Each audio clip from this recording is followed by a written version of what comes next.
welcome back to Let's Talk Premier League. It's the Arsenal show. It's Tuesday night. It's 8 p.m, so it's the perfect time to do it. Obviously, international break, but don't worry. It's Arsenal Football Club. There's always news around Arsenal.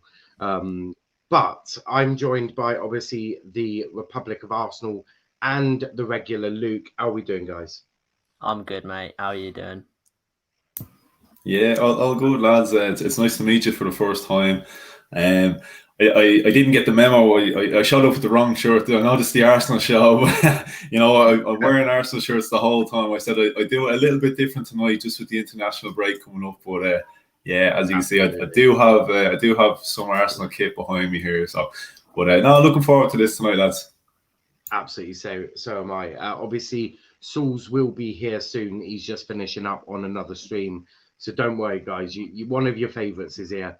In fact, I feel like he's in the back room right now, so I'll just add him in. Sulz, how are we doing? Yeah, I'm good. How's everyone doing? Yeah, not too bad. A couple of comments here. DC was apparently 4 hours early, which we do love to see. And Harry's saying, hope you're all good, guys. Yeah, we're all good. So we might as well try and structure this. I mean, we'll try and have a better structure than the Cronkies tonight. So we'll start with what happened on Sunday. It was Sunday or Saturday, wasn't it? Saturday, wasn't it, that you played, or was it Sunday? I can't remember. Sunday, 3 o'clock. Sunday, 3 o'clock. That sounds like a Saturday 3 o'clock thing. But we'll start with FA West Cup, Ham. I think that's why. Yeah, something like that. But we'll obviously start with West Ham, 3-3 at the London Stadium. I mean, you can be sort of mixed emotions, I feel, is the best way to summarise this. Absolutely bloody raging that you conceded 3 goals in 30 minutes. But then to get the 3 goals back and the determination and the heart to sort of get back into it. I mean, we'll start with you, Sulz. We'll start with Luke. What were your thoughts on the West Ham one? I'm still not fully over it, to be honest, because it's one of them ones where I'm still really disappointed with the performance in the first half, because that overall cost us the game. Because, bar that 30 minutes after that, we really, it's annoying that it took us 3 goals to get into the game, but we started playing our football once we went 3-0 down. And I mean, in the second half, they couldn't really get near us. I thought we dominated most areas of the field. Our midfielders, especially Odegaard, was really dictating the play, as he has been for the past few weeks. But I mean, listen, coming back from 3-0 down is something that's always going to be something to celebrate. And, it's that character is what we've been seeing a lot more from Arsenal in the past few weeks. The comeback against Benfica, going 1-0 down early against Leicester to win 3-1. That comeback on Sunday, it's something we've been seeing a lot more of from Arsenal that we lacked in the early part of the season, which has overall cost us in the league this season. But I mean, happy and disappointed, as you said, mixed emotions at the end of the day. But we have to, get that out of our heads and on hope that we can bounce back after the international break. Yeah, 100%. What about you? Is it Anthony? Yeah, it is. Yeah. What about you? What were your thoughts on the West Ham one? Yeah, look, I feel very much the way Luke does. It is mixed emotions. I mean, like on one hand, I am saying, you know what, like fair play to come from 3 goals down against anybody at Premier League level. It's no mean feat, So definitely credit where it's due. But I'm more leaning on the side of, why we ever found ourselves 3 goals down to begin with. I'm really frustrated with that.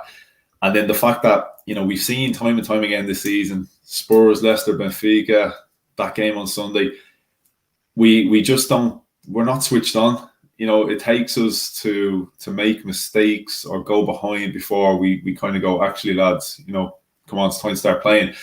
So it frustrates me in that sense, because clearly we have the ability. Clearly the ability is there when we put our heads together, when we are focused and switched on. So, yeah, we came back from 3 goals down, but I'm kind of saying, you know what? I seen that team is better than what they gave us in the first half hour. And yeah, I'm more looking at it as it's points dropped rather than 1 point gained in the grand scheme of it. Because I think had anybody been offered a 3-3 draw before kickoff, you would have said, no, there's no way I'm conceding 3 goals. Now, no disrespect to West Ham, but no, I'm not taking them showing up here today and conceding 3 goals.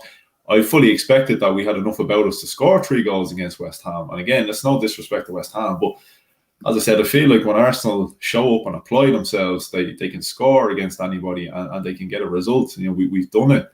You know, we've beat Spurs, we've beat Man United. You know, we've beat Chelsea. So again, you know, the people were saying that, you know, West Ham are having a great season, you know, Arsenal having an awful season, but really, like, there's only 7 points between us, which is only 2 wins and a draw.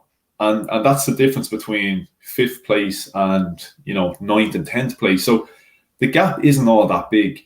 So I think a lot of people were probably expecting Arsenal weren't going to get anything out of this game just purely based off the league table. But as I said, when you really analyse the league table, there's not a lot between the teams. You know, we're only 2 or 3 wins away from being in that West Ham position.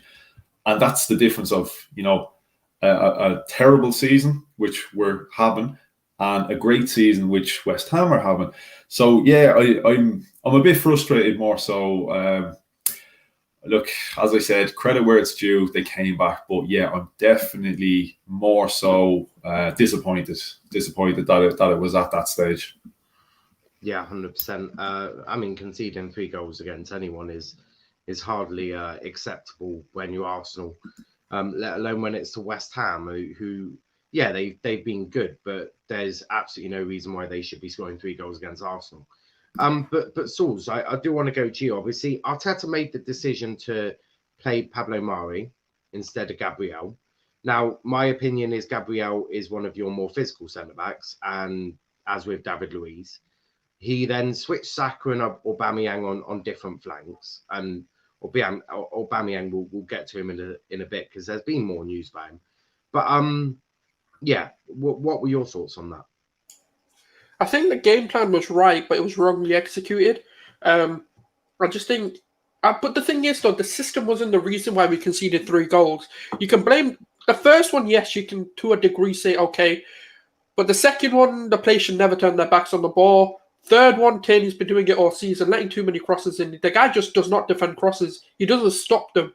That's my only one criticism of him. Niall, you know me for long enough now. I criticize where I need to, and I praise where I need to. I'm not a fan who's going to just praise a player blindly and not call out what their weaknesses are.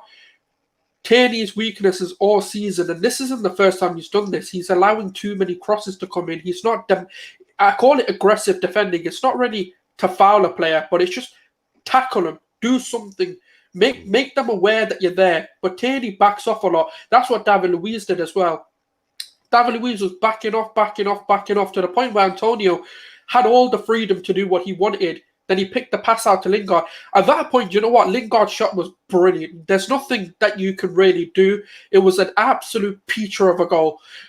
But that should never have been the case. Even on the run of play, I'm sorry, but like West Ham were not even, like, yes, they were good, but we let them have 3 goals. And that's why I think people are disappointed. I'm happy we made the comeback, but that should never have been the case in the first place.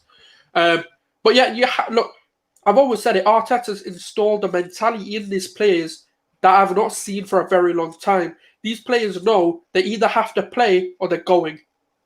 And I feel like that's what Arteta's made them aware of in that halftime talk. He's told them, I'm going to let you go out there. And I know people are saying halftime changes, but you know why we made the comeback is because he put those same players out there. He's told them simply, I'm going to keep playing you. You can carry on embarrassing yourselves and you have no future if you carry on. And I think that's why it worked. That's why the comeback was even possible. It should never have been the case, like obviously Anthony, Luke, and even yourself, Niall, have said, it should never have been the case that we were 3-0 down in 30 minutes. Look, if it was a back and forth, you know, like one of those games where it just comes to that, where we score 1, they score 1, we score 1, they score 1, I don't mind it being 3-3 in that sense, but if they just come and just score 3 goals, that's embarrassing. Simple and straight.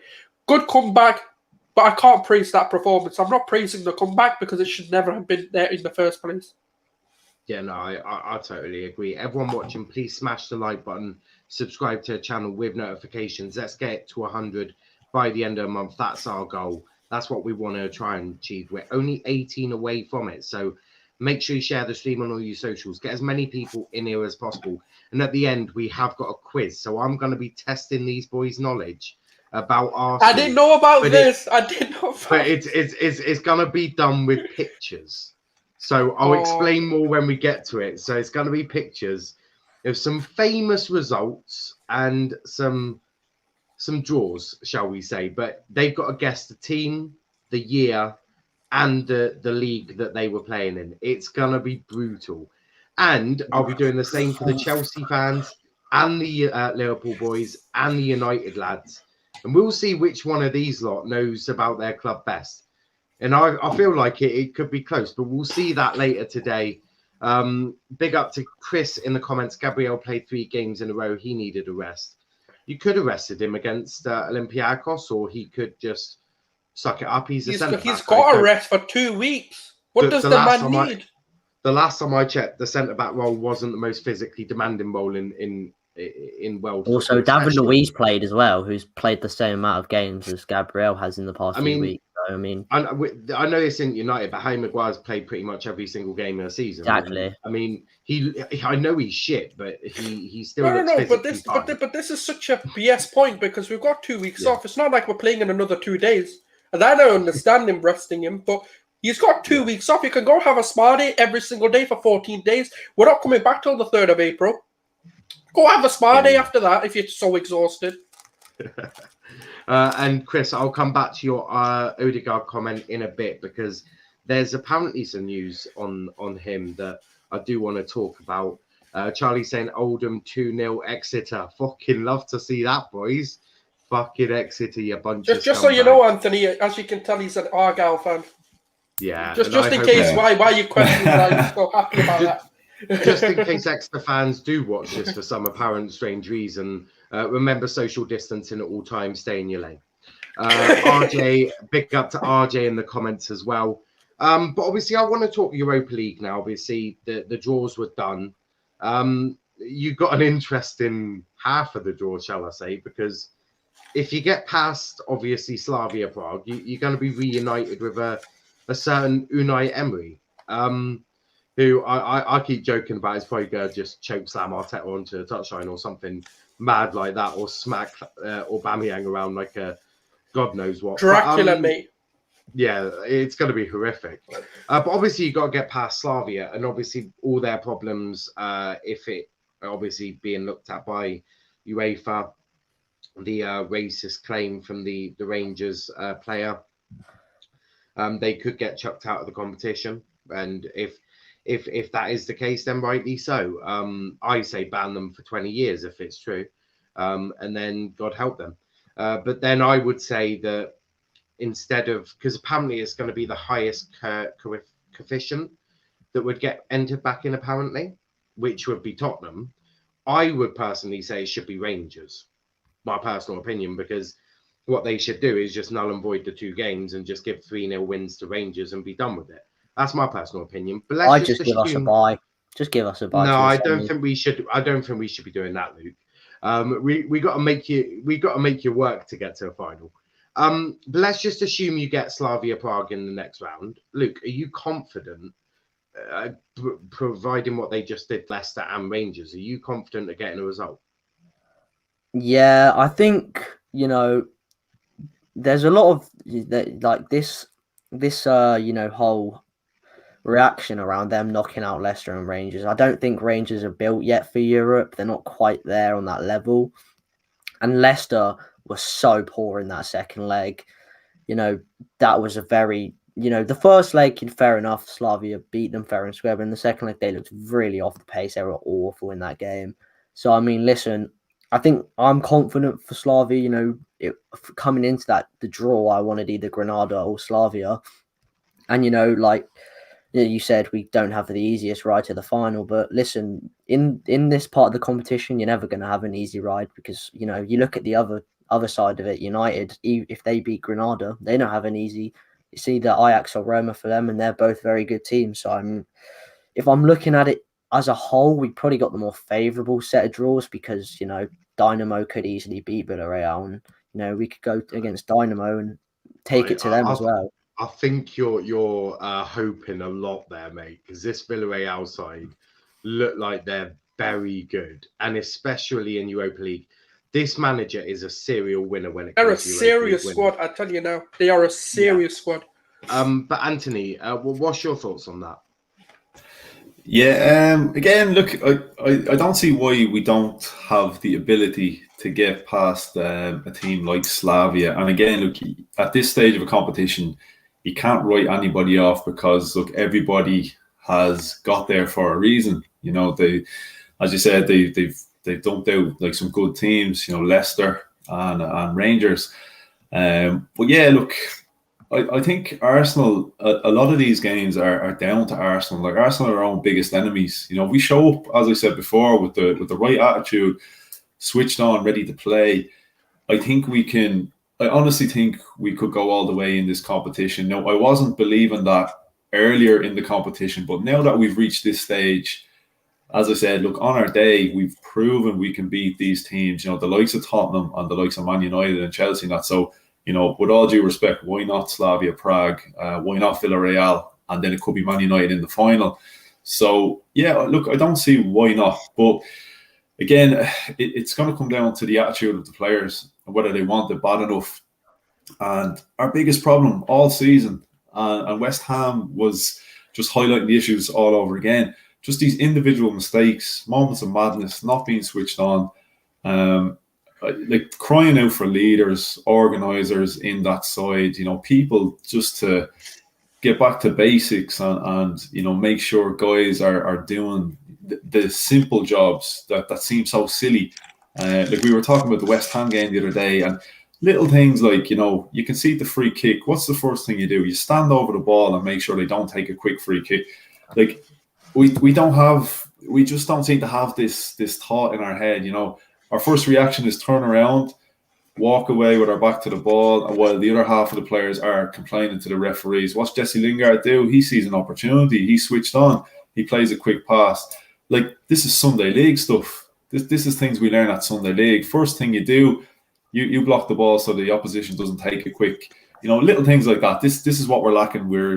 We don't have this kind of cunning kind of side to us. We're a bit too I'm not sure what way to put it, but like, in a sense, a little bit too pure and naive. Exactly, yeah, exactly. We just don't have that. And look, a side like Slavia Prague, I think, will be the opposite of that. They're going to be opportunists and they're going to try get in our heads. We see what they did to Rangers.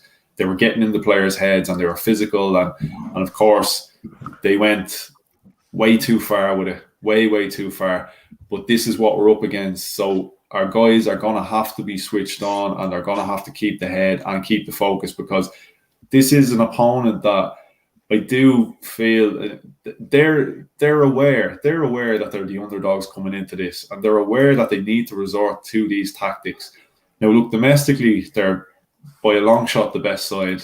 I think they're running away with the league. I think they're a good, at least 15 or more points ahead. They're a good bit out. So, look, everything for them right now is Europa League, because it looks like domestically they're going to get the league. So they want the European competition.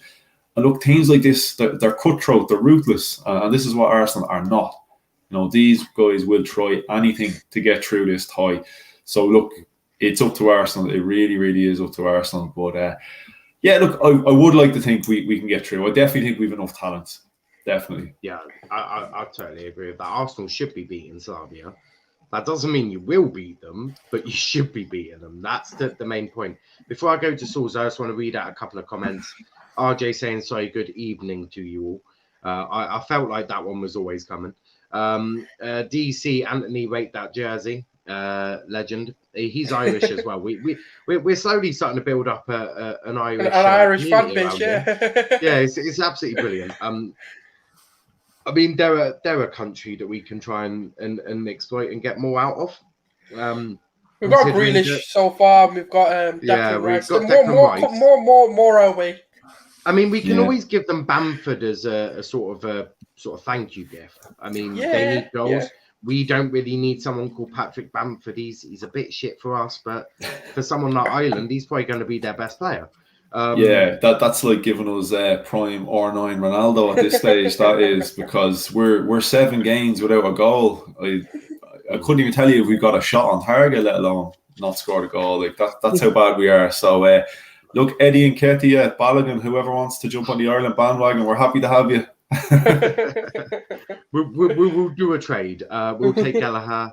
Actually, no, we're all right for keepers, aren't we? Yeah, we're all right. Yeah, we're all right for keepers. Centre backs is what we need. So if you have any good centre backs, we'll take them. RJ, obviously, RJ also keen. Hello, Niall and the panel. Big up to DWTT. RJ saying, Luke, didn't Ajax have some issues? I mean, Onana blew up the testing lab and Promes is banned from having a knife and Pops as a restraining Yeah, they order don't seem to be against Pablo. struggling too much, to be fair. No, but to be fair, when it comes to Europe, it's a different kettle of fish. And this is no disrespect at all, but to win the Eredivisie is not the hardest thing in the world when you're Ajax. To do well in Europa League is very difficult, especially when you've got just a slight few, shall I say, disciplinary problems. Yeah. DWTT saying, Sulz, I chipped you, but you move too fast. Maybe you'll chip Anthony. Matt saying, use a shit, not used personally, Arsenal. So this obviously- guy needs to stop hating on us for no reason. We haven't done nothing. We're here discussing Arsenal and he's here just slandering us. No, he's just upset that his golden cam, the number 10, Bruno Fernandes, going to do shit against us. It's That's right. okay. He's our resident United one. He's from Northern Ireland, so there could be all sorts of problems there. Where is he from? Northern Ireland?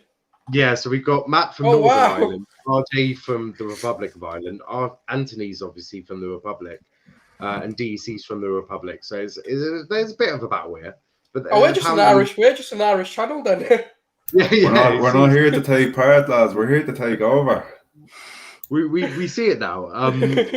MSC, shut the fuck up. We will slap you any day. I mean, that's just brutal.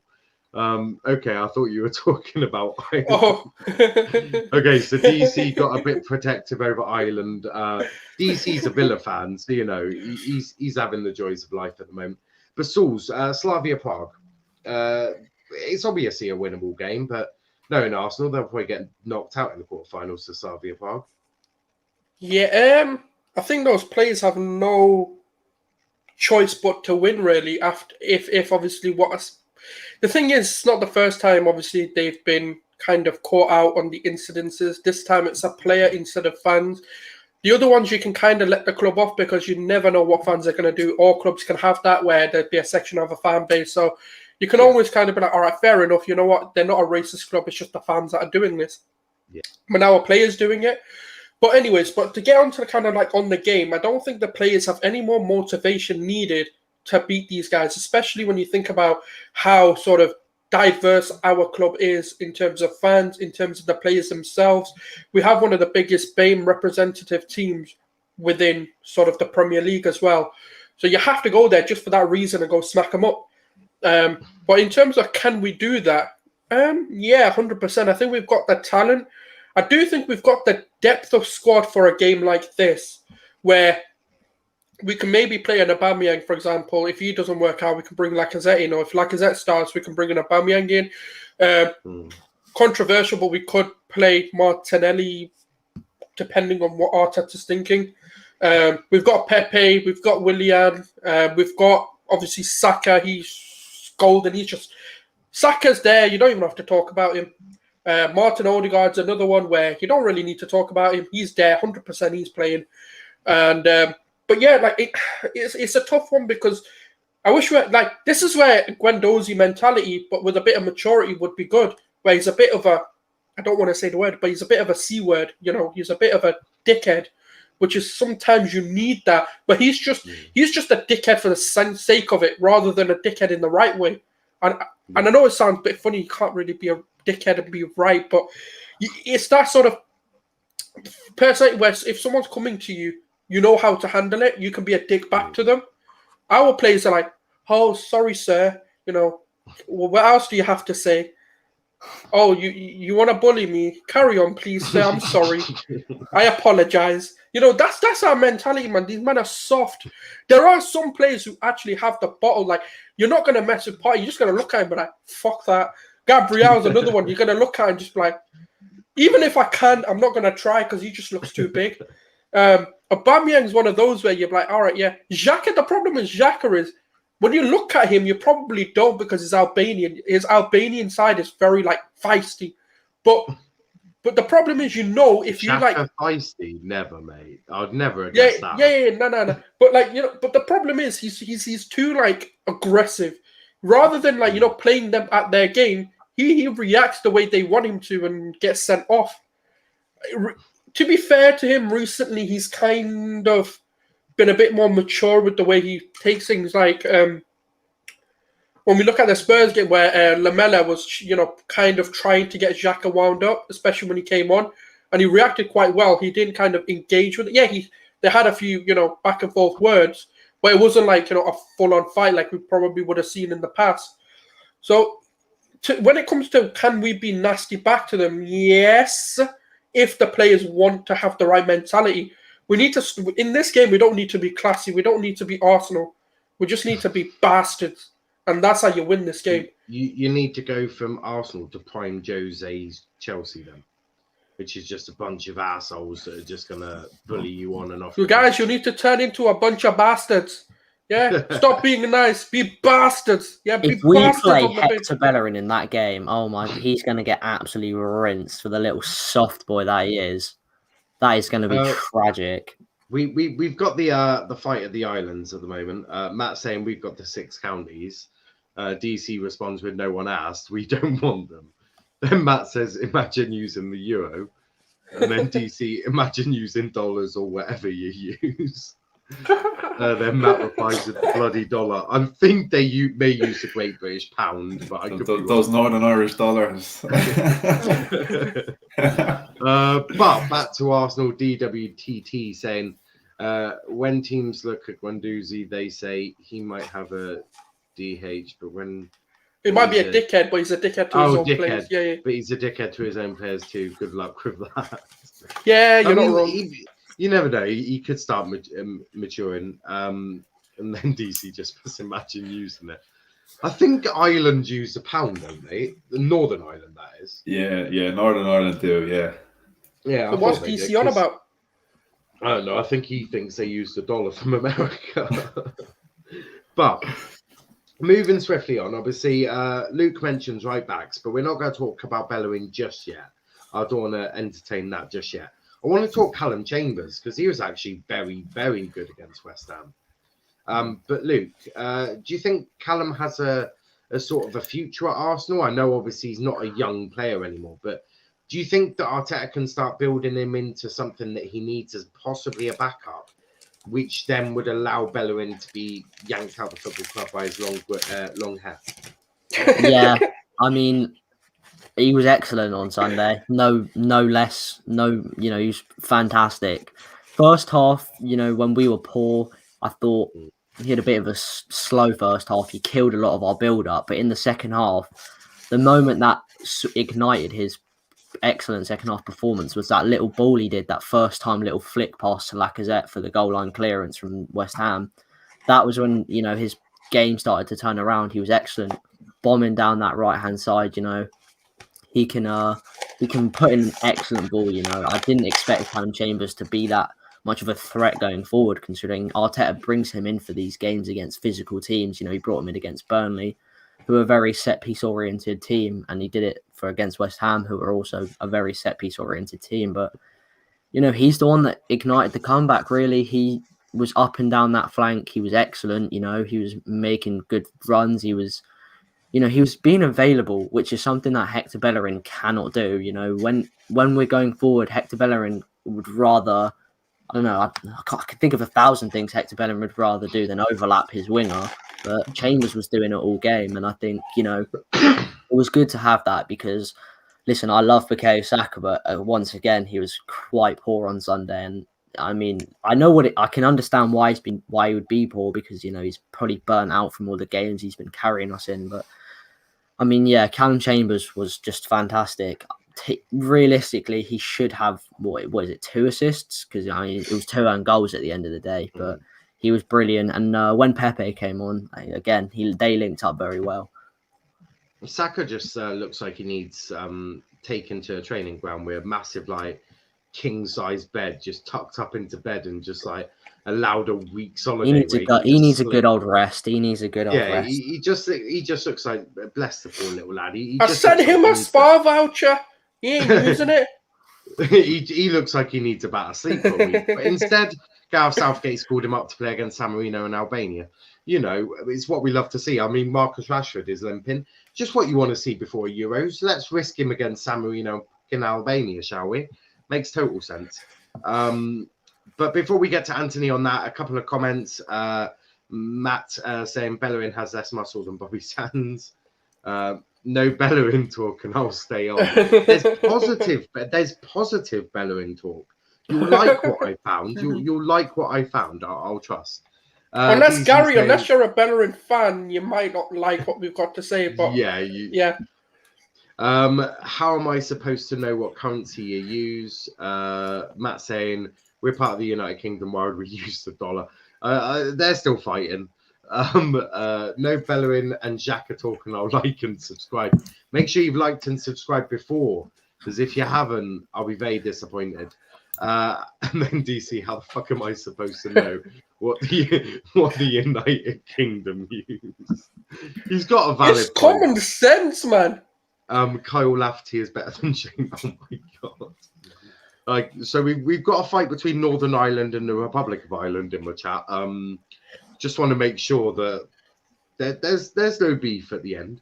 Else we'll have to get you both on the screen. That would be quite an interesting one. Imagine if Northern Ireland came up against Ireland in the football. Them two would be at it all night long. Fighting that is. But Anthony, Callum Chambers, has he got a future at Arsenal, or do you think that this is more of put him in the shop window, try and see what you can get in the summer? But first thing I'll say is, it is typical for a lot of Irishmen to show up and have a fight. That's man, fuck's sake. But Callum Chambers. I don't know Callum Chambers. Look, he had a great game. It's been one game, so I'm definitely not getting ahead of myself. God love the lad. He's probably gonna do his ACL now, walking up the stairs tomorrow night or something. He's made a Lego, isn't he? Let's be fair. He's 26. He's had some serious injuries. Yeah, he is an option when fit and available. My concern is he going to ever be fit and available on a regular basis?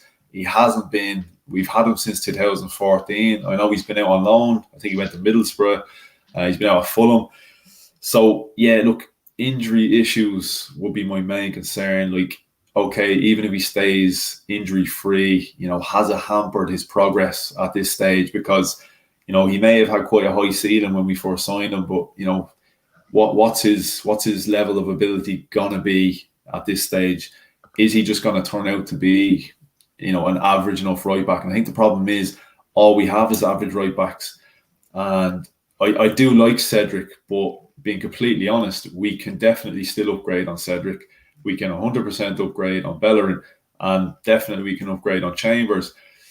If you could guarantee me, which is impossible, but if you could guarantee me that Chambers is going to stay fit and healthy, potentially then if a big comes in, I'm taking it for Bellerin, and then maybe you can have kind of backup options between Cedric and Chambers, but I'm still looking for a better right back to come in. That's going to be a regular, maybe keep an eye on the future, look at a Lamptey or a Max Aarons who are still young, but still maybe Lamptey's not that experienced. Aarons is quite experienced. A guy like that, he's played a bit of regular first team football and can still improve and still get better. Chambers, though, he did surprise me. Again, I'll give him plenty of credit. I do feel he was a little bit at fault for the first goal. again, if you actually freeze frame just before the ball is played to Jesse Lingard, Chambers is the only guy who doesn't have a man, and he looks at Lingard but doesn't decide to close him down until he's got the shot off. So yeah, a little bit of fault for that one. But again, look, it's to be expected. He hasn't played an awful lot of football. It takes a while to settle into a game, settle into a team. I was surprised as well that he wasn't offered a little bit more protection, because we've seen in the past, depending on who you have on the wings, it's sort of you can almost, I probably should have said, depending on who you have playing left and right back, you can nearly tell who you're going to have on the wings. For example, if you have Bellerin, you sort of know you're best off not playing Pepe on the right wing ahead of him, because he's not going to offer any protection. So I was surprised that it was Aubameyang that was put on the right-hand side, because I thought Chambers was the one that was going to need the protection. And I know Bukayo Saka looks absolutely knackered, but I still thought he was at least going to give a shift on the right-hand side and would offer a little bit more to help Chambers. But no, Chambers, all credit to him. He surprised me, and he did very, very well. I wasn't expecting him to be as good as he was going forward. His crossing was great. It was a good performance, definitely impressive. But yeah, still, unless he forces his place in the team on a more regular basis and he shows me something over the next, between now and the end of the season, if an offer comes in, I'm definitely taking it. Definitely. I'm still not sold on what his position even is. I know, look, a great game at right back, but he's been a centre back. He's been a right back. He went to Fulham, and I think he had aspirations of being a centre half, and it didn't work out. Now they put him in the centre midfield, and he ended up winning Player of the Year for them. So it's another option. But yeah, look, utility players are great. It's great to have players that can fill a different, variation of roles. But I think the problem is we've too many of those guys in the squad at the moment. We've Maitland-Niles is going to come back.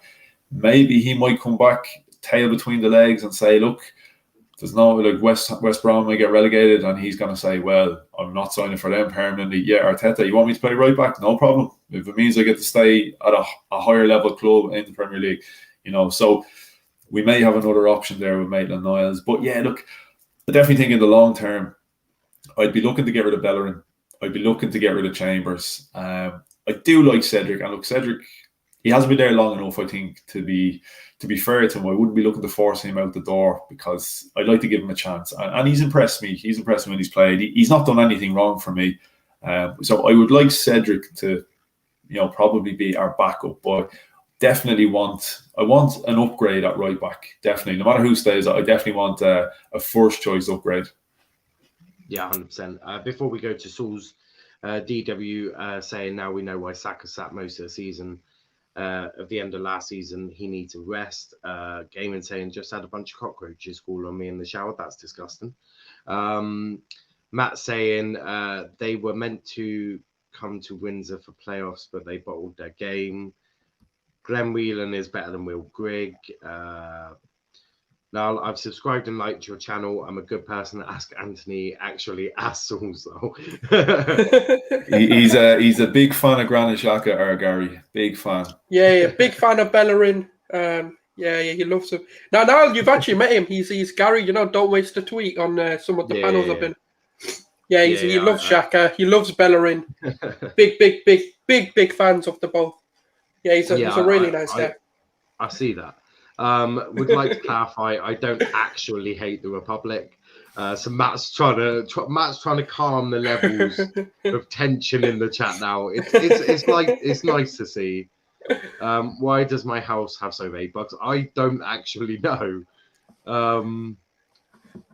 Aaron has championship experience, will be beneficial for you in the near future. Presuming he's on about Max Aaron's. Yeah. You have to buy him first. I mean, he's going to Bayern Munich, man. Are you telling me that championship experience, because they'll need it? Come on. Bayern don't want him. Apparently, it's going to cost them too much. He'll go to the Prem. Now there are 3 wasps calling on my laptop.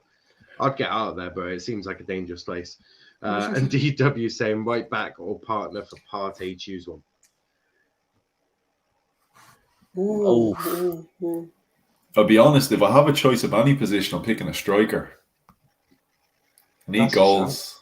We need goals. Like I said, we've enough kind of, like, look, if you look at a lot of our performances this season, the games we've lost, I wouldn't say for the most part, okay, I'm going to take the Aston Villa game as one extreme when they played us off the park and they beat us 3-0. I should have been about 12-0 if I'm being completely honest.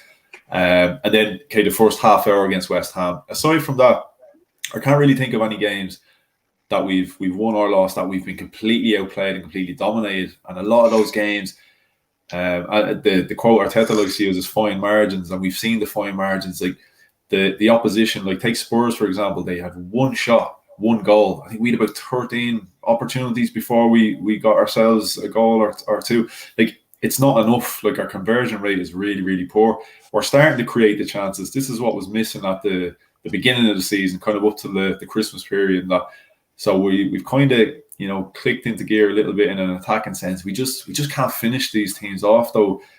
Look, Aubameyang completely misfiring. Lacazette, he is what he is. You know, he will take the odd chance. He doesn't take enough of them. So if I'm given an option of any position, prioritising a world-class striker for me, I'd pool as much money as I can into a world-class striker, and I think that can be a massive, massive difference.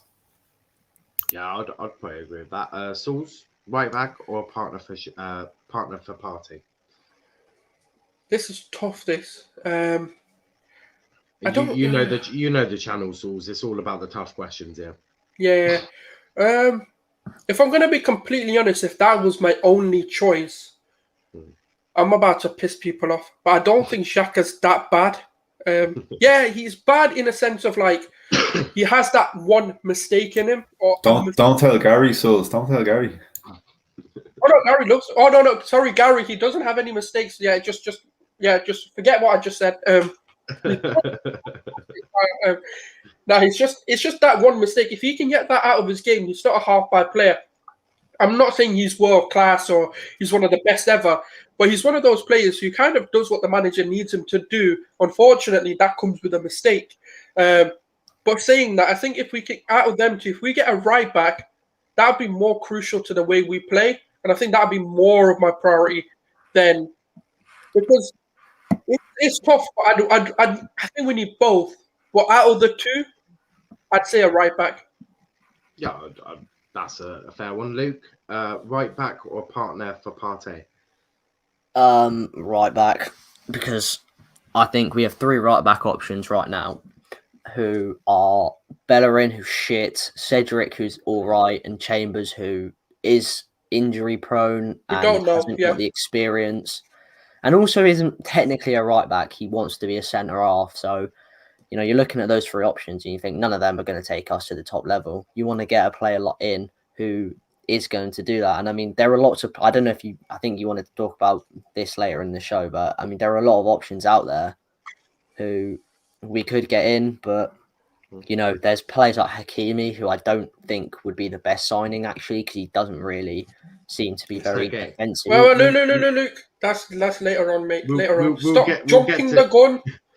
I'm going to go over right back, because I think, like Saul said, I think Xhaka's a player that's, you know, he has mistakes in him, but he can offer, you know, he can redeem himself in a way, because he does. You look at that game against Spurs, he was excellent. You know, he in Xhaka, we have a player who knows what his role is, because he knows when Tierney goes down that left flank, he has to sit in at that left back position. And I think, you know, there are not a lot of players we can get in that would understand that quick enough, and would get exposed in the left back position. So for me, it's got to be a right back. Yes, that's a fair one. Can I just say, Anthony, you're going to have to keep coming on. We're getting no love here. I'm starting riots in the chat here, so we've got more Irish in there now. DC saying, no offense, but I just hate England just as a country. Fair enough. Most other countries hate us. I mean, we love you when you give us players, but we don't love you just Matt saying, I meant Arsenal are going down. That was at the start of the season. I think they'll just scrape mid-table this year. We just about survived. Yeah, just about. Gaming saying, Matt, they'll be going down to non-league though. I mean, I don't quite think it's going to be that much of a decline, boys. Matt saying, I'd be choosing the manager if I was Arsenal. It's a fair point. It's a fair one. It's a fair point until you realise that their manager's Ole Gunnar Solskjaer. Yeah, but to be fair, Ollie's actually done a fairly decent job at United. I mean, he is currently sat. He's currently sat second in the league. It's not a how many trophies has he won at United in comparison to Arteta? It's not all about the trophies, though, is it? Because no. But you can't back on it. No. But I'll take you back to Jose Mourinho. He won the Europa League and the League Cup. The next season, he finished 7th and then got sacked. Yeah, but he's got an expiry date. He got sacked because he didn't win a trophy. No. He got sacked because he lost the dressing room, didn't he? He lost Pogba and all that. Whereas the progression in the league for Ollie has actually been fairly good, and you can't honestly tell me that he should be winning a trophy of that Fridge Freezer at the back and Fred in the middle. I mean, Fred can't. We won a trophy with Mustafi in the centre back role. But Niall, my problem is keep the same energy with Arteta. Arteta has improved this team, not league-wise. When have I said that? I think that Arteta is the right person at the wrong time, because I've always said that I think an experienced head in a rebuild is what you need. But I have kept the same energy. I've backed Arteta a few times, especially recently, where he's actually not been complete horseshit. The only thing I won't back him up on is Martinelli, and we'll get to that in a bit. Yeah, my boy Martinelli, man. Yeah, DC saying 3-0 and 1-0 shitters. Shane saying, Anthony, I love your jersey, bud. Us Irish fans hating a national break. I mean, we've a cracking 0-0 draw coming up tomorrow against Serbia. Sorry if I spoiled the score for anybody. Niall, you might need to watch out, mate. It's going to start trending. Sulz, Niall, and Luke out. Anthony in. It might do. Shane, Sulz, this is the takeover. DC saying, Shane, you're a fucking legend. Up the Irish. Need another. Do you know when I first read that? I was like, "Mup the Irish." I was like, "Is that an Irish thing?" Yeah, mup the Irish.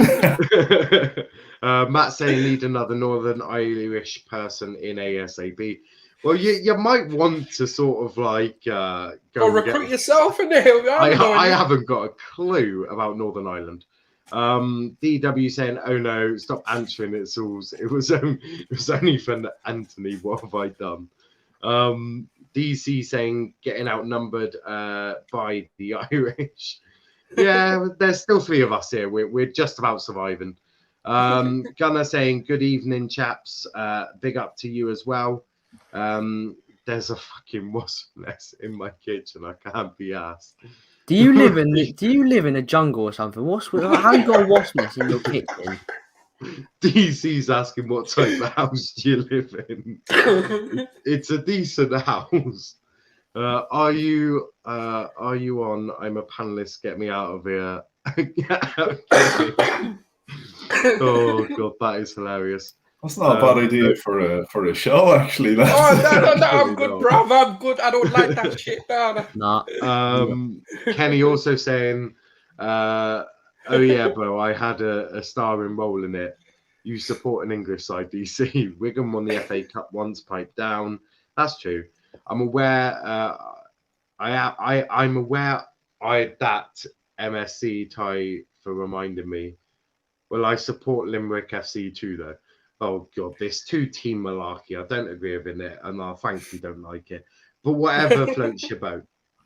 But moving on, Bellerin could be leaving Arsenal. Who's excited about that? Luke, we'll start with you. You look absolutely thrilled and delighted at the same time. Listen, I'm organising a party outside the Emirates for any leaves. You're all invited, even you now. MSC, you're not invited. But any Arsenal fans welcome to come along. We're going to be celebrating all night long. Genie, do not bring the Amazon trophy, okay? This is not that party.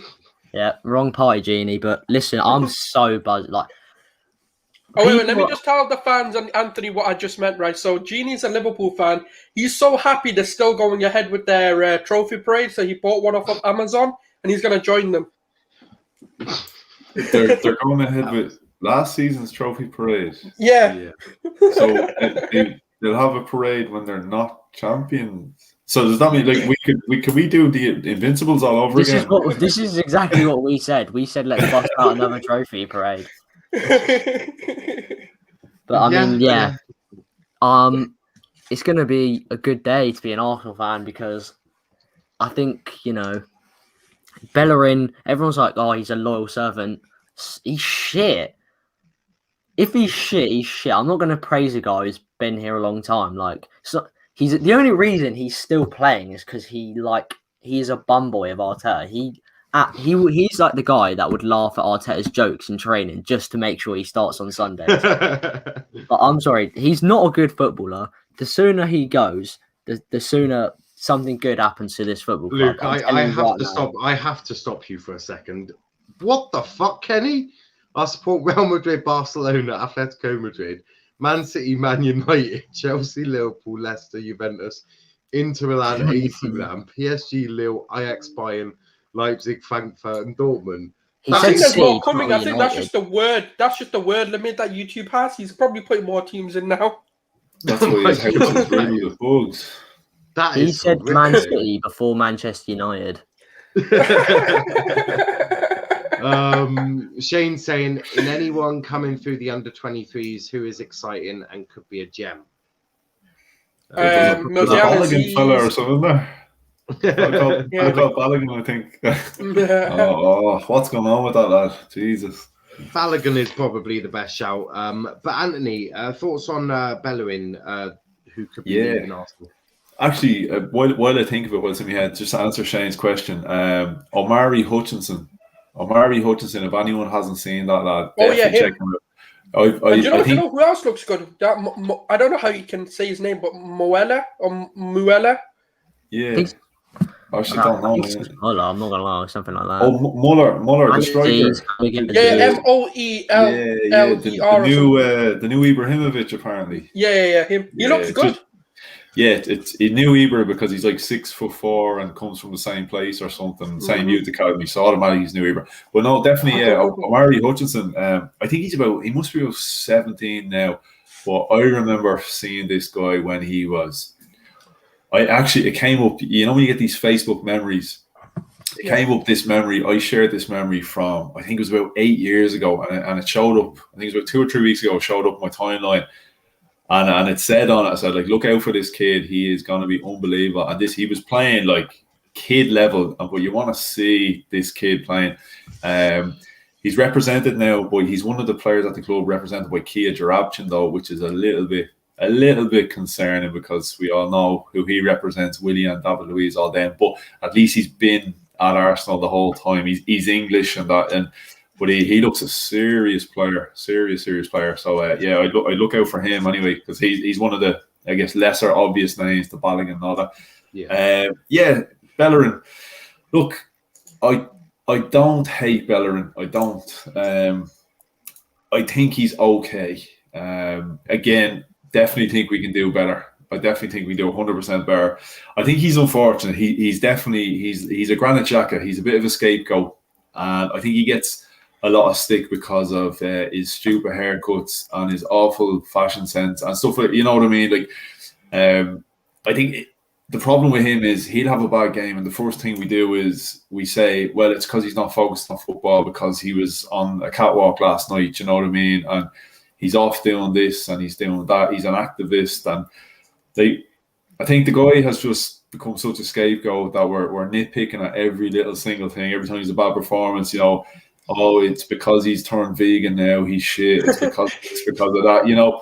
There's all sorts of reasons why he's shit. Like, it's easy to forget, like, the guy has had some serious injury issues. He's had the ACL problem, that. And being completely honest, what do Arsenal fans do when a youth player breaks into the team? We say, this guy is the shit and is going to be the best right back in the world. He's going to fulfill. Sorry, Anthony, you got that wrong. He is shit.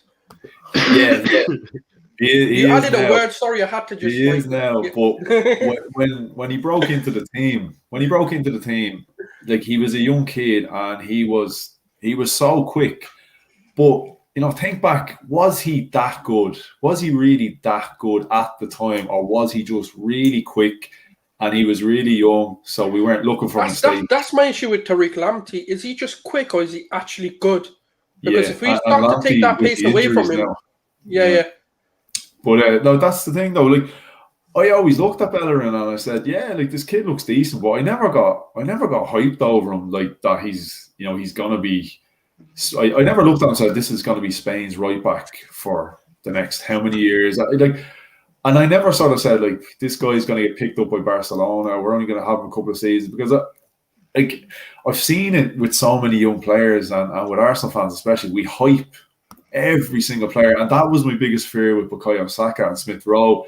I was thinking, is this just Arsenal hype again? No, these guys look on a different level to anything I've seen in a long, long, long time since maybe Cesc Fabregas. So, yeah, with regard to Bellerin, I never thought he was all that great. So that's why maybe I don't feel now it's like he's absolute shit, get rid of him. I think I'm kind of going, I always knew he was pretty average. He just... Yeah. Look, he's always been an average player. Yeah, look, he's probably overstayed his welcome. But look, I guess to be as fair as I can to the guy, you can't fault him for his effort. He tries. He's only got so much ability. He tries. He obviously loves the club. He obviously cares.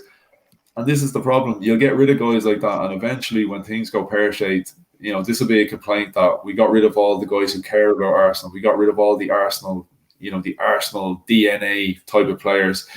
But that's me being nice to Bellerin. But yeah, in a nutshell, I would sell and upgrade definitely. But yeah, look, I do feel like the criticism is a little bit harsh. He is limited. In his ability. But yeah, time to upgrade if the option is there, definitely.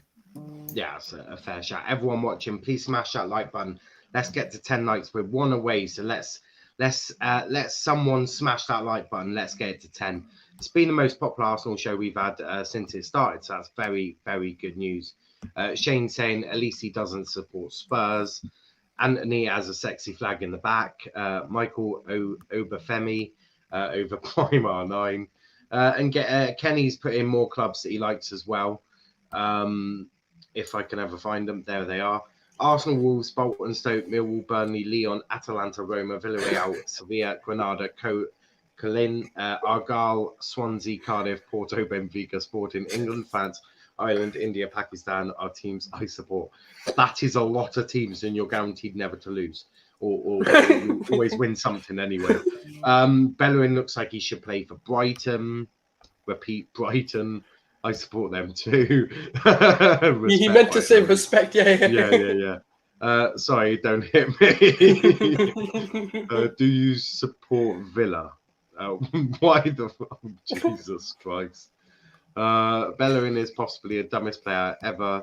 Him and Walcott, Arsenal should, if claim careers allowance for them. Oh. That's disrespectful to Theo Walcott. I'm not gonna lie. That's very disrespectful. Everyone's allowed their own opinions, even you, Luke. Because some might actually rate Bellerin. You never know. DC saying Arteta's the only one that rates Bellerin. Kenny saying they're not even in Europe, in the league on a technicality. Oh, Jesus Christ. When at least it's gone back now to Arsenal. This is true. DW saying when Cedric was on the left, we still looked at Bellerin and said, wish we had two Cedrics, lol. Yeah, I mean, that's a bit fair. Sulz, do you want to give a brief thing on Bellerin, or? Yeah, I mean, I don't want to bash him, and I've already done that, and I think it might have been good for him because he actually turned up against Olympiacos. He was actually decent, so maybe. I mean, he says he watches fan channels, so let's just bash him a bit more if that's the performances we get out of it. I think the problem with him is he's an underlapping sort of. He's got a very winger inside forward attacking run, which is a problem in modern day football. No one really plays like that anymore. He's very an outdated player, unless he can change his sort of running. The problem is, right? We keep saying, he needs to do this. He needs to do. He's not done it. So it's like, how much more time do you give to a 26, 27? Like, he's getting on now. You know, if he can't do it now, when is he ever going to do it? We've known for a very long time the right back position is one of Arsenal's sort of problems. It's the targeted area. West Ham targeted it. That's where, you know, some of the goals came from. The free kick was just happened to be on that side. But, you know, it's just one of those bizarre ones. Like, we're probably going to get a good fee to sell him. Like, because we can do with the money right now, especially with the way we run as a self sort of sustaining model where we have to sell to buy. And I think for a season, I don't mind, and I say this very sort of cautiously, I don't mind Cedric and Chambers for a season if we have to. I do think they will get a replacement if they sold a Bellerin, but for me, I just think get that money in because you're probably going to get like a 30 million, 40 million was reported that PSG were willing to pay. If that's the case, mate, come into my mobile. Let's go on the plane and let's go together, lad. I will hand deliver you safely, bubble wrap the hell out of you. Yeah, make sure PSG get you because 40 million or 30 million for him, that's better business than a Wolby, fam. Because, I don't know what they're seeing in him. But, again, like what Anthony said, ACLs and all that, has affected him. He was one of those who had a good recovery pace, hence why he looked decent. But, he's not what we need. So, I wouldn't be upset. I'll join Luke's party. I'll get the flares out, get the fireworks out. I think Anthony would fly from Ireland just to join that party if it happened. I'm going to start swimming now. I'll be there. Excellent. Everyone watching, make sure you have subscribed to the channel. As I said, we're wanting to get to 100. We're 17 away, so a big effort from everyone. We've only been going for about 4 weeks. Which is thanks, guys, for whoever subscribed today, because I think we gained 2 or 3 today. So, we gained an extra 2 or 3, something like that. So let's try and push that to the 100. That would be absolutely buzzing. This is also our most popular Arsenal. We had like 10 just in watching. Lucky Anthony, you'll have to come on again. That is definitely a shout. Shane is apologising to Luke. Matt saying Bellerin's good on FIFA. He's not actually. He's all right. Nah, he's shit now.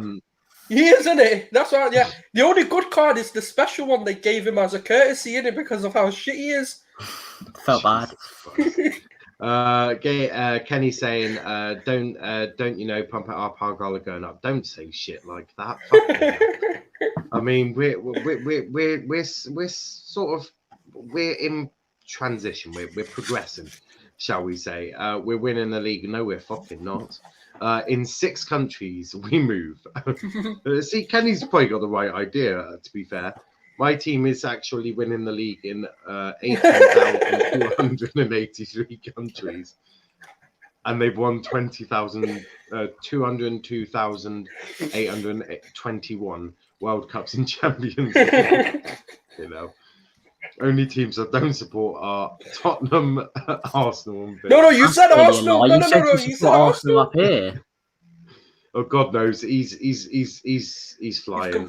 He's confused. Did you see the fan on Twitter who? Did you see the fan on Twitter who set up a page trying to get people to cut down trees when Bellerin played? Jesus Christ! That apparently that's disgraceful. Started making a cup of tea when Sulz started talking, finished it, and he still. That's a quick cup of tea, that, mate. You have to let it brew. You have to let it, kind of settle a bit. It's a shit cup of tea if that's how quickly you made it. DW saying you lumped Arsenal in with Spurs. Change that, please. Joke, Sulz is knowledgeable. I meant the Argentinian club when I said I support them. Oh, yeah, no, fair enough. Fair enough. That now he's backtracking. A couple of one-word sort of questions. Aubameyang, has a contract affected him, Luke? Yes, there you go. That's my answer. Yes. Yeah, Anthony, has the contract affected Aubameyang? It's a tough one. I don't want to believe the contract affected him. I'm not saying it's the contract. I think it's a combination of things. I think we have to acknowledge, he is getting older, and I know it looks like a rapid decline And yeah, you could probably say, okay, if he was a little bit below par this season, and then next season with a little bit more, and then say 2-3 seasons in, he's complete dog shit. You'd sort of say, look, age has caught up with him, and it does happen. It does happen. Like some players, like maybe Willian could be an example. He was okay for Chelsea until we signed him, and then yeah, look, I think Willian's a little bit different. I think he just didn't give a shit. But Aubameyang, I think it's a combination of things. I just think the pressure doesn't suit Aubameyang. And I think that captain's armband, especially now, we know there's a lot of stuff going on in his personal life, but whether he's the most kind of dedicated player to begin with, anyway, I don't know, because I think now it's been a long time coming, but we heard a lot of rumors coming out of Dortmund when we were signing him, about how he does cause some issues. And I think it's only recently we're kind of seeing that. So I think we've been quite lucky up to this point. Maybe it's a combination of everything catching up on him. Yeah, like I said, I'd like to believe it's a little bit more than he just said, right, I got my contract, happy days, I'm set now. I can just, take it easy here on the wing, and yeah, who gives a shit, and I pick up my money. I'd like to think he's a bit more pride in himself. But I don't know. I don't know where we go with him. I know what I would do. I know I wouldn't have him in the starting 11 anyway. Until he gets that head right. Definitely, he definitely shouldn't be in the team currently. Yeah, that's a shout. Sulz, Aubameyang, contract affected him? Yes or no? I think he's got nothing to play for. I think that, I was on a show just before this, and someone actually raised that point, and I think it's quite, when you look into it, it's actually quite right. Like, what's he actually playing for anymore? Because this is his sort of last hurrah, in a sense. Like, this is it. Like, his career is pretty much coming to an end. His next move from Arsenal might be MLS or, like one of the retirement leagues. Like, people go there just for a bit of a chill out, do their sort of. Like what Zlatan kind of came back because I think he's just that type of mental player. Like, he just wants to be big. Whereas Aubameyang, he's kind of just relaxed now. He's got the money he wanted. He got all his demands met. He took us all on a ride. And I think now it's just one of those where he's like, what the fuck are you going to do? Pay me out of my contract. That's what I want you to do. So I hope it's not. I hope it's something he comes back. But yeah, no, I don't think it's the contract. So I'll say no. Do you know what I think might have had a bit of an effect? Like he stalled signing the contract, and he didn't make any secret that he was exploring what offers came in for him, and maybe it was a case of he was saying, look, if Barca or somebody, Real Madrid, came in for him, I've no doubt he would have gone. I don't think those offers came in the end, and maybe he said, well, this is it. Like, it's kind of Arsenal or nothing. Now, potentially, he probably could have gone to a team, a step up from Arsenal, but would he have got the same money that Arsenal were willing to give him is the other thing. So maybe he folded and he decided, well, look, I'll stay here because I know, like, I'm adored by the fans. Like, I'm loved at the club. I'm the captain. I'm getting a massive pay rise. And it's possibly a case of what we've seen with players in the past. Like, players have come to Arsenal to be comfortable, and I think that's what's hit Willian hard, because we became known as a club where it's like, you know what, you can come to Arsenal. We're not expecting you to win the league. You probably won't get Champions League football, but look, give it a shot. Do you know what I mean? Give it a shot, and all is good, and you'll make $100,000 a week, and everything will be cool. You can live in London. And I think Willian is finding $100,000. That's fucking nice, that, mate. That's cheap. Well, that's it. 220 grand more like. But but that's what I mean. Maybe, like I said, I don't want to believe that Aubameyang is that guy. I'd like to think he's a bit more pride in himself. Now, he's not showing me that this season. He's not showing me that. But look, like I said, I'm trying to go easy on him because he has been sensational since the moment we signed him up till this season, and players do suffer dips in form, and I think it's easy to forget, like, at the end of the day, they are human like we are. like they're going through the whole COVID situation that we're going through. So like we don't know what way it's affecting them as well. I know people turn around and go, you know, how are they affected? You know, he's making 250 grand a week, but like, you know what I mean? Like mental health is mental health. I don't think money changes that. Exactly. And we know there's issues with his mom and God knows what else is going on. I know there was something with his brother and we had brother with a gun and all sorts of stuff going on. So like that's something you don't know what influences he has on the outside as well. You know, a lot of players can be affected by stuff like that. But yeah, it's a head scratcher. It's probably something we'll never fully know. Yeah, that's a valid point. Everyone smash that like button as well, please. That would massively help. Also, go check out our socials as well. They are at the top of your screen. Also, a new Instagram account. So we're adding platforms on everything nowadays.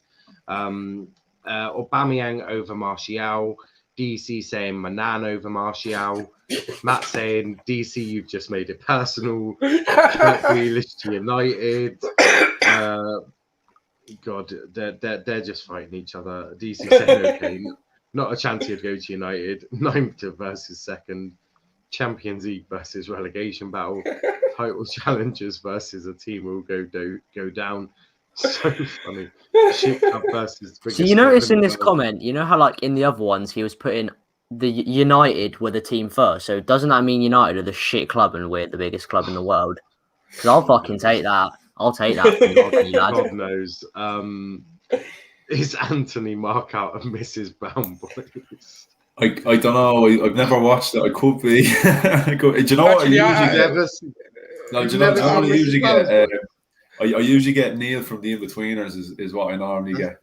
That is a shout. I feel like Matt's just saying anyone with an Irish accent is someone from Mrs. Brown Boys there. I see it, Matt. I see it. But moving on briefly, obviously, about 10 minutes before we do the quiz, Kevin Campbell, obviously, someone Sulz quite likes. He wants Arsenal to go.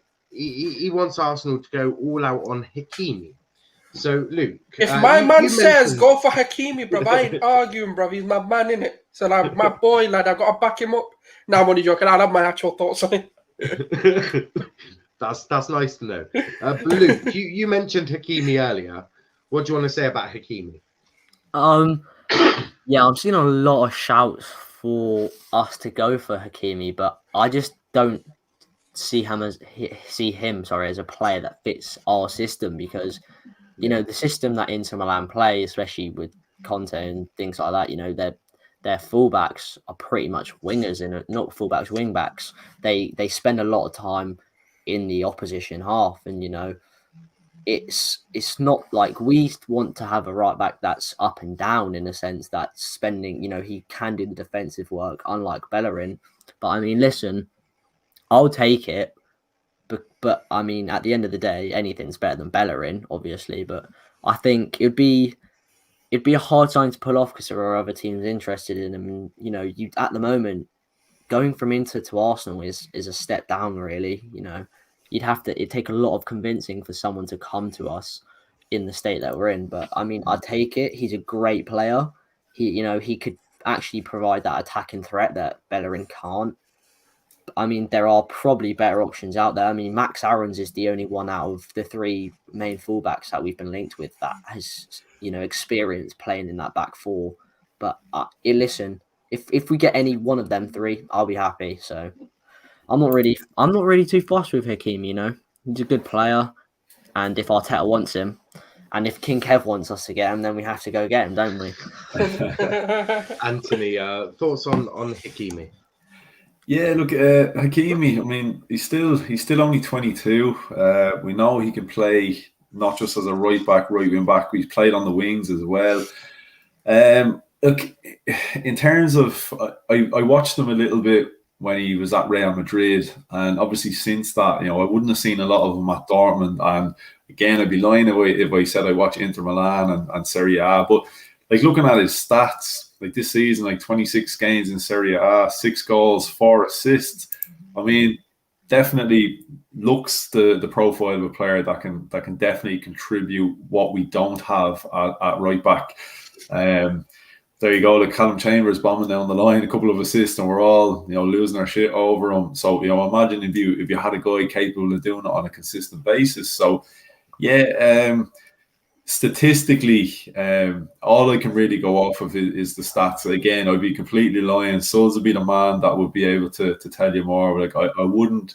I know of him, but yeah, I'm not going to pretend that I watch him week in, week out. But yeah, look, as Luke was saying, I could probably go over now, and I might be a slight upgrade on Hector Bellerin at the minute. So if the price is right, I'd be willing to give it a shot.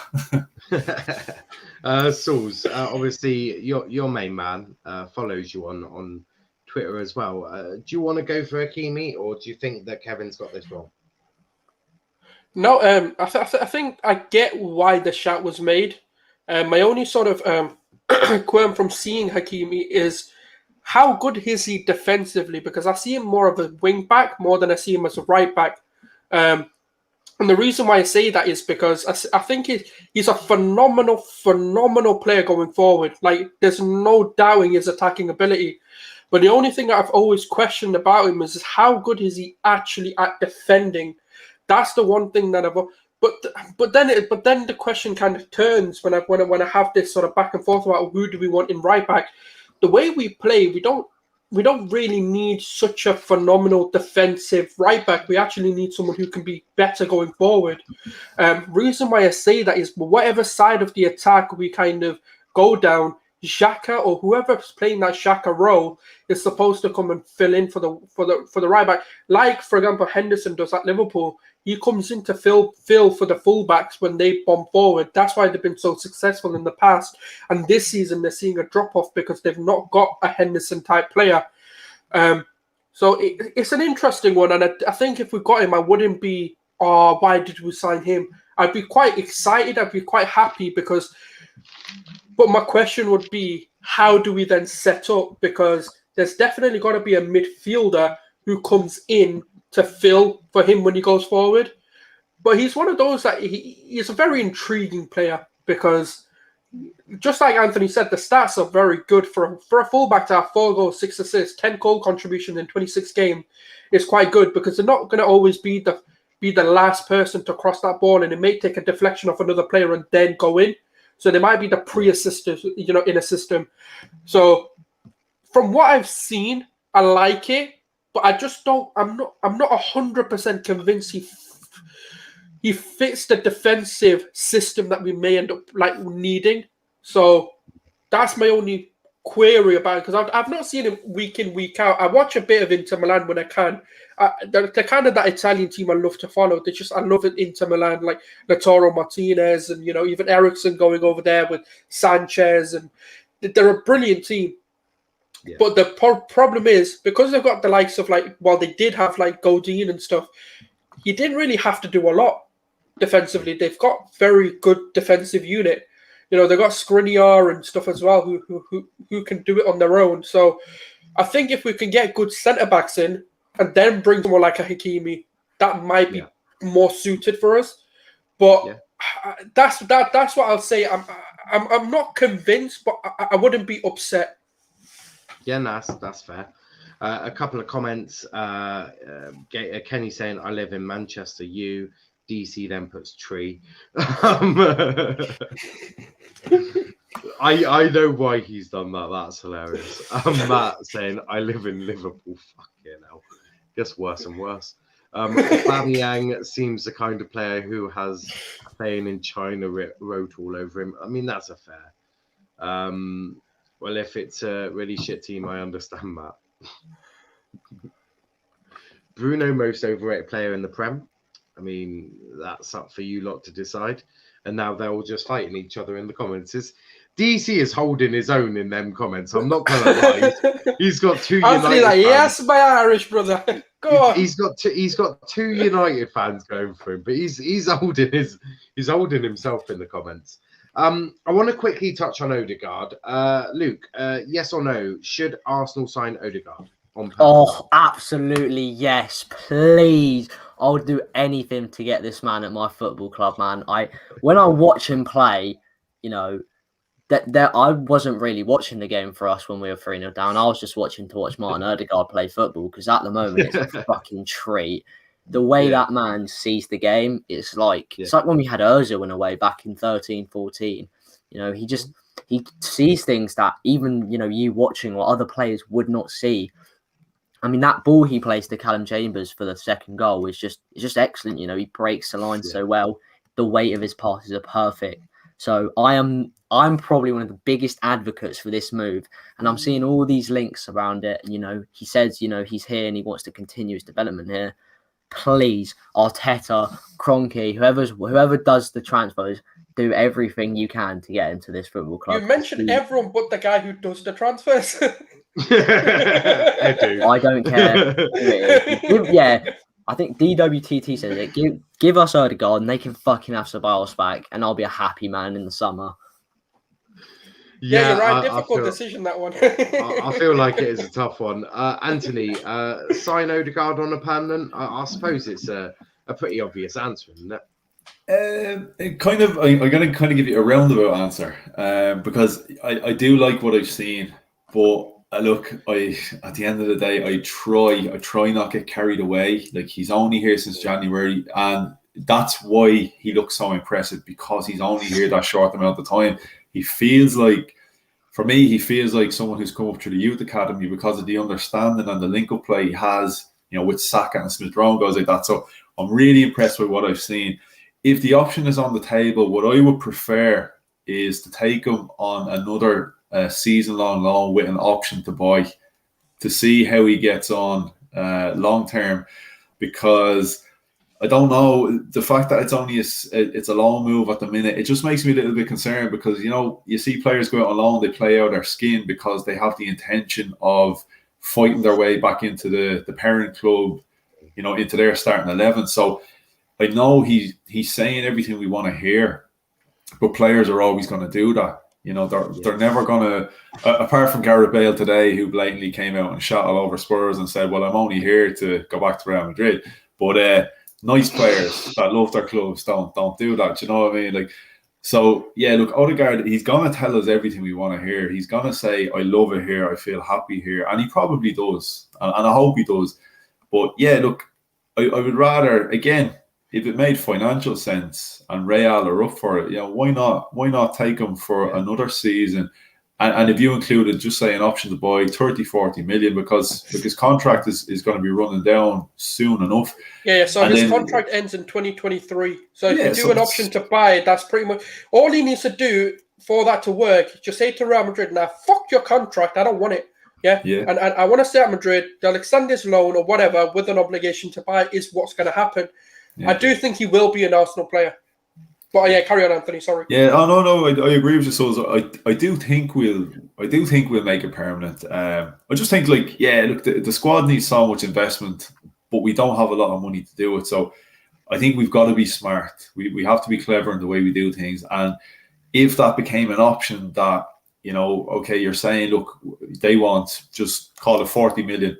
So you 40 million to spend. You know, if you can sort of look at other areas of the squad and say, okay, can we keep this 40 million, but hang on to this player as well? You know, if you can keep him for the extra season with some agreement that you can make it permanent, or even an obligation to buy, so that you don't have to pay it up front. Keep the 40 million, then you can invest in your right back or your striker or whatever you want to do. But yeah, look, signs look good. And I would not be in any way upset if we did make it permanent. I just, yeah, if we can do it in a kind of clever sense, yeah, then definitely go for it. That's a shout. Sulz, quick thoughts on Odegaard making his move permanent? Oh, hell yeah. Absolutely, 100%. I agree with the way we should do it in terms of what Anthony's saying. And I think that is probably what's going to happen. I think we're going to extend this loan for another season with an obligation to buy. But that's given Odegaard saying no to the contract extension, because I do believe they'll try to convince him to stay. But I feel like with the way that Odegaard's moving in terms of telling his representatives to tell Madrid and Arsenal to let's make this happen, I feel like he's making all the noises to Real Madrid to tell him basically, I don't want to come back. I want to stay here because even in an interview recently, he talked about development as a key thing, and he feels like at Arsenal that's what he can do. So the signs are looking good, but with Arsenal, you never know. Yeah, that's a fair shout. But it is time for the bit. I was really excited about this. I'm absolutely buzzing. Anthony, he just wants to cancel us.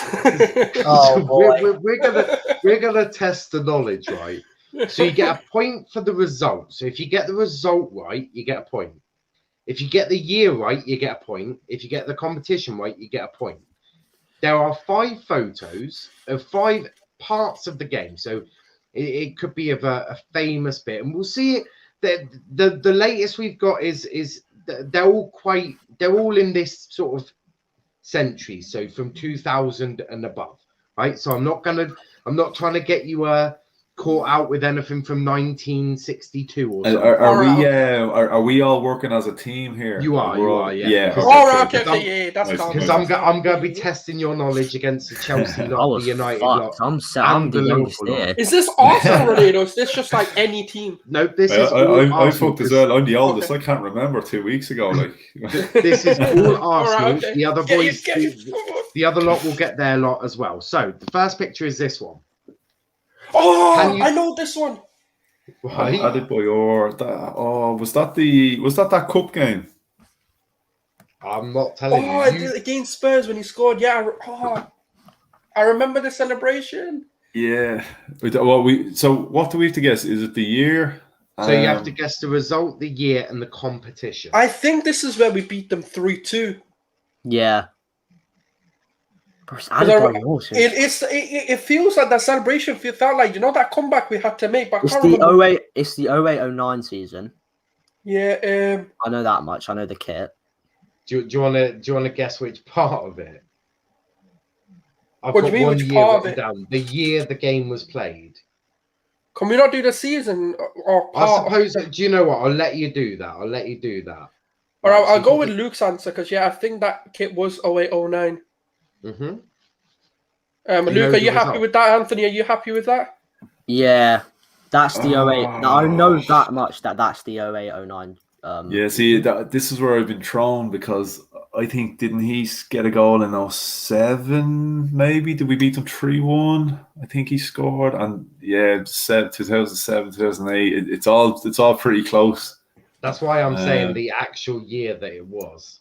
So should we go with 2008 as that's both the answers anyway? Like you're saying 07-08 and we're saying 08-09. I think you're right about the kit anyway and the year. I think you are. So we'll go with 08 because that's both our answers. Yeah. Wait, what are we doing? The year and the score? Did you say? Year, score, and competition. I feel like this may have been the game where Lennon scored. It was like the last minute. I like this. I'm sure this is definitely where we scored 3. That's my only sort of telling me we scored 3. I think I'm gonna say if the score my gut's telling me 3-2. Wait. This might have been the game where David Bentley scored that absolute fucking worldie. Oh, that was like a 4-4 draw. That was 4-4. I think it might be that one. I think it could be that one.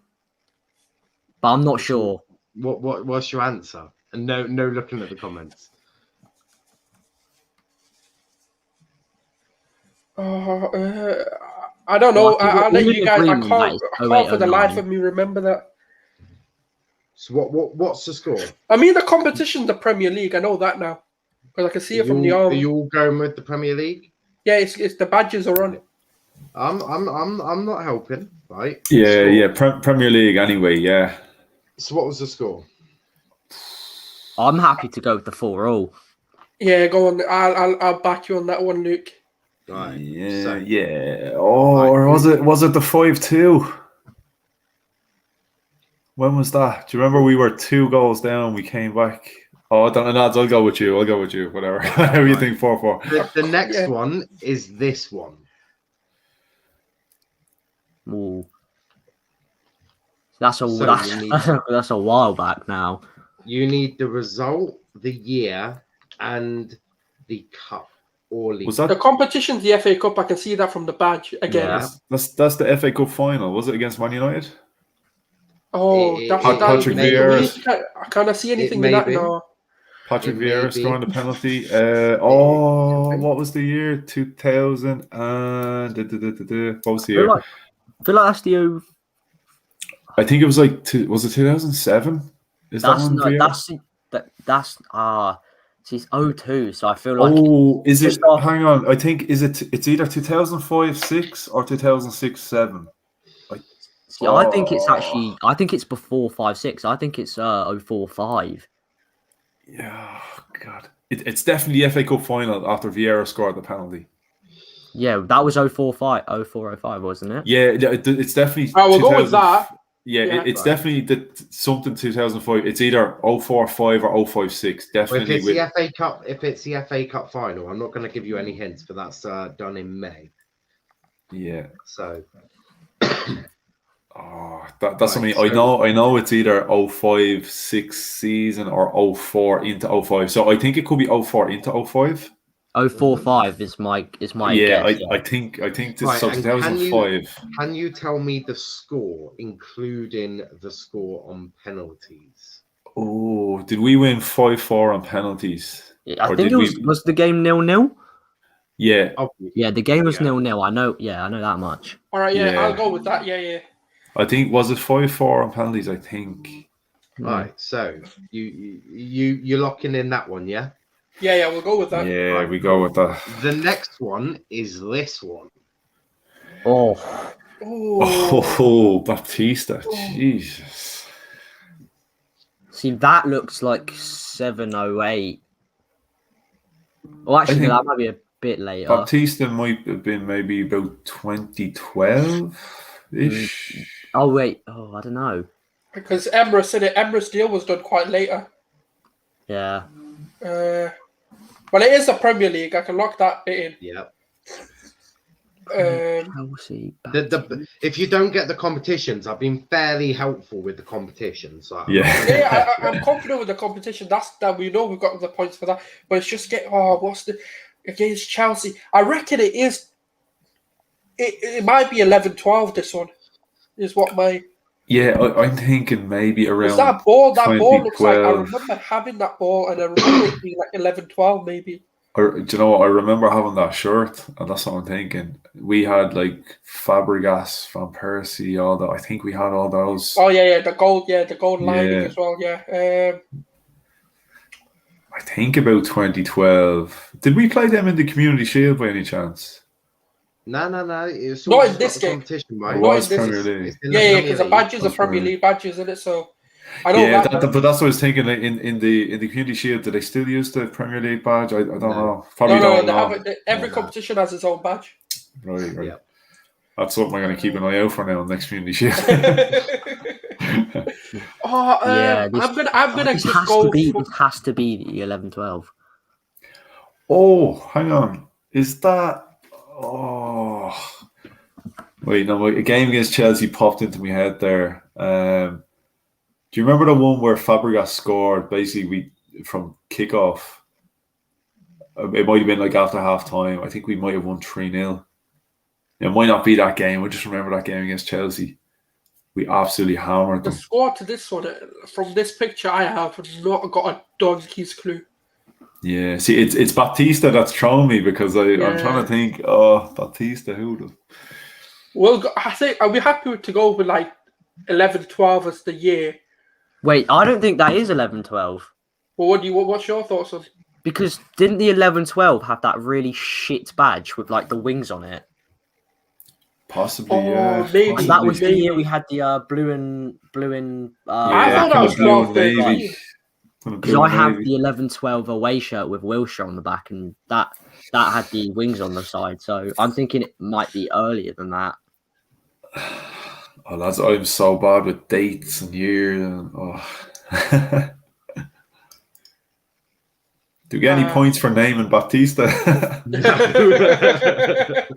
I can even Not tell you, quite. is that Khalid Boularouz tackling? Do we get any points for that? No, you don't. I'm afraid. Oh man, What year are we thinking? Let's just get that one because that'd be easier than the. Or do we know the scoreline or idea? Because I can't remember one. Nah. I'm trying to think. Oh, God. I don't think this is the 3-0 that I ruled out. No, probably not. No. It would be them 2-0. Oh my god, this is fucking mind This blowing. kit is really. I'm trying to think what year this kit was. Yeah. It might be 09-10. What are you going for then? What year are you going for? I don't think it's that old kit. I'm thinking about 2012-ish, maybe. I could be completely wrong. Should we go 2011 because that's going into the middle of what we're thinking? Yeah, if you want to go with that, yeah. Are you happy with that, Luke, or are you? I don't know. Because This we've had some. I'm thinking it's before that. I think it's earlier. I think 2008. I'm thinking 07, 08 because we had the white away one as well. Yeah. That's what I'm trying to think. I think it's earlier than 11, 12. There's probably Arsenal fans screaming at us right now, like, how do we not know this? Oh, 100%. Definitely. Yeah, I've got a goldfish memory, man. I've forgotten what the West Ham Arsenal score was. So I'll press you on the year. What year are we going for then? I'm happy to. I think that it's 07, 08.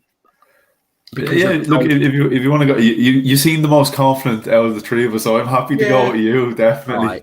I'll go with those. I'll go with 07, 08. Sweet. Yeah, we'll go with that. And what was the score? I'm just gonna put it. I think 2-0. I think this is 2-0. I'm happy. Listen, I'm happy to back that. I'm happy. Yeah. Even if it's wrong, I'll back it. I honestly cannot remember. The next one is this one. Oh, how do I know? Oh, but this is how we Liverpool. celebrate stuff. Oh my god, how do? Oh, that was was that 4-2 to Arsenal that game? Yeah, it looks like we played Liverpool, maybe. Yeah, that's when he ran by everybody and scored. And I'm thinking it was 4-2. I've got the Liverpool. When did we have that? Because that shirt, I remember that shirt. That's it was the so Invincible nice. shirt. That is the Invincible shirt. Yeah, that's got to be about what 2004. Yeah, no, that's the year we That's the year we went invincible. So are you going? Is that your answer for the year? Yeah. Yeah, I think so. I think 2004. And I think that game was 4-2. I think because I'm nearly sure Henry got at least a hat trick in that game, didn't he? And we were behind. So I'm assuming that's Liverpool as well. So that's Sammy Hupia there, isn't it? Number 4. Yeah. That would be a very solid guess. What competition? Premier League. Premier League, right. Definitely. And the last one is this one. That's the FA Cup final in 2014. Against Hull. Hull 3-2, 2014. Aaron Ramsey gets the winner.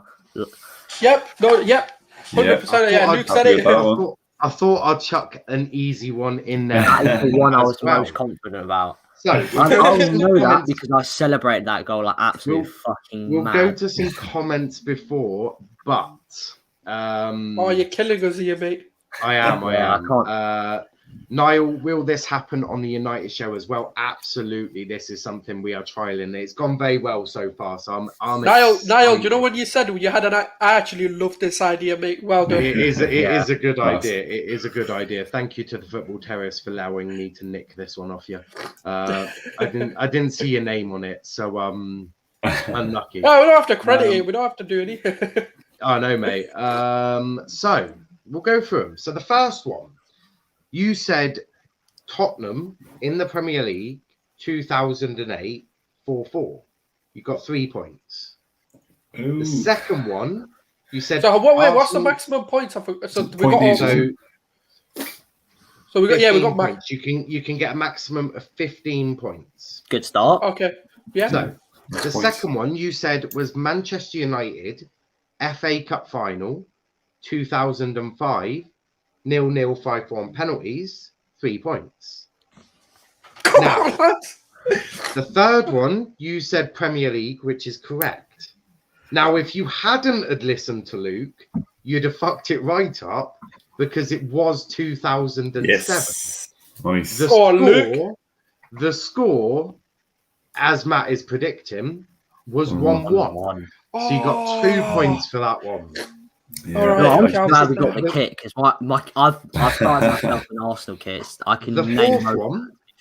The fourth one was obviously Liverpool. It was in the Premier League. It was 2004, and the score was 4-2. Yes. And the last one was correct. It was Hull 3-2 2014 FA Cup final. So you actually got 14. out of 15. That's a solid start. That is a very solid start. So Matt, you'll be on the United show this week. So you now have to make sure you don't get a single one wrong. Now, obviously, I did chuck on an easy one in for you. So there is most likely going to be an easy. I'll put it this way: there'll be an easy one for everyone. For United, I think I know what one I'll go for an easy one. It shouldn't go wrong, but you never know with that lot. But we have come to the end of the show. It's been absolutely brilliant. Thoroughly enjoyed myself. It's absolutely been brilliant. A fantastic Arsenal show. Not had this much fun for quite a while on one of these. It's definitely been entertaining. But before we go, make sure. Oh, I don't know why I'm pressing buttons like that. Make sure I need to put the overlay back up. That's the one. Make sure that you do. Oh, it's telling me I wanted to tweet something, which I did not. I did not want to tweet anything. It's what happens when you have large fingers. I bet I'm frozen. Frozen. Yep, 100%. I thought I would be. I'm loading. It's loading up now. It's very terrible. Oh, he's gone. Okay, so welcome back to Sulz. And welcome back to the channel. Let's talk EPL. But now, I think you'll be back in a second. Oh, there we go. But make sure that you follow us on our Twitter. Follow us on TikTok at Let's Talk Premier League. Make sure you also give us a follow on Instagram at Let's Talk EPL _. Make sure you get all of them right. All of them are in the description as well. Before we go, also join our Discord server. It's starting to get a bit bigger. We're chucking some entertainment in there as well. But Luke, where can they find you, bro? At Luke AFC on Twitter. And as I tweeted yesterday, I'm going to be starting using my Twitch channel a bit more, so you can find me there. The link's in my Twitter bio. So yeah, come find me. I'll probably be streaming most days, to be fair. Currently doing an FM save with West Brom, and yeah, you'll be able to find me there. Absolutely. Anthony, where can they find you, bro? Yeah, find me on Twitter at Rep of Arsenal. And for anyone who's into Arsenal content, I do have an Arsenal channel, Republic of Arsenal. Available on Spotify and wherever you get your podcast for the audio version. And this man next to me, Sulz, if you happen to venture over to my channel, you'll definitely get to see this guy's face because he's my co-host. So over to you, Sulz. Yeah, no, you can find me on Let's Talk EPL, obviously, especially on the Arsenal shows or Arsenal related. Quite a few of the match previews and reactions. Obviously, we've got the international break. So, guys, if you're interested in any of that, do tune into this channel because we've got a lot of international content coming up. And for the Irish lot, we've got a lot of Irish stuff coming up as well, mate. Don't worry about that one. We've not forgotten you. Yeah, it's going to be English and Ireland. That's the content coming. But yeah, no, you can find me here. You can find me on Republic of Arsenal. I'm on there quite a lot. Any opportunity, I do jump on there. And yeah, you can find me on Gooner Souls at Let's Debate Footy. But honestly, subscribe to everyone. Like this video as well. There's a lot more to come from the Arsenal show. And just at Anthony, just to make sure he keeps coming on. Because we've got a regular schedule for this. It's going to be a Tuesday, 8 o'clock pretty much. at a push 9 o'clock if we have to, if due to commitments or anything. But now that we've got our schedule sorted with me and Niall, we'll be getting a lot more of this. And Anthony, mate, you're going to have to come back with the Irish people, won't you? I love how you're turning around everything I use on you, Sulz, to bring you back to my channel. Now you're doing it to me. So yeah, look, how could I say no? No, lads, that has been really, really good crack tonight. It's been eventful. It's been fun. There's been fights in the chats. There's been quizzes. There's been plenty of banter. No, it's cool. I'll definitely come back. They're still going. I'm loving it. They are still fighting. There's something about the Irish and fighting that they quite like doing. That's why I said if Ireland and England played, this channel is gonna blow up. This is why we're the fighting Irish. This is very true. Make sure you are joined tomorrow. We'll have Serbia versus the Republic of Ireland. I was meant to be getting a night off, but I've got to host that now because RJ is unavailable. So you're gonna have an Englishman sat with an Irishman watching this, which is gonna be absolutely hilarious. I've got a green polo shirt somewhere, so I'll whack that one. I'll become Irish for the day. It's absolutely fine.